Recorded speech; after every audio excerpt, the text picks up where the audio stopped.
ఈరోజు మనం సేమియా కట్లెట్ ఎలా చేయాలో తెలుసుకుందాం. సేమియాని ముందుగా వేయించుకోవాలి. కొంచెం వేగాక ఇది ఉప్మా రవ్వ, దీన్ని కూడా వేయించుకోవాలి. ముందుగా వేయించుకున్న సేమియా రవ్వ ఒక బౌల్లోకి తీసుకొని దీంట్లో నిమ్మరసం వేసుకోవాలి. మీకు ఇష్టమైతే పెరుగు కూడా వేసుకోండి, అది మీ ఇష్టం. దీన్ని వాటర్ పోసి కలిపి 20 నిమిషాలు పక్కకు పెట్టి నాననియాలి. మనం ముందుగా నానబెట్టిన సేమియా రవ్వ మిశ్రమంలో కొంచెం బియ్యం పిండి వేసుకుందాం.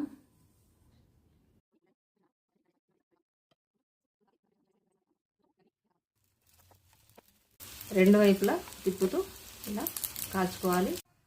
ఎంతో రుచిగా క్రిస్పీగా ఉండే సేమియా కట్లెట్స్ రెడీ. వీడియో కనుక మీకు నచ్చితే లైక్ చేయండి, షేర్ చేయండి, సబ్స్క్రైబ్ చేయండి.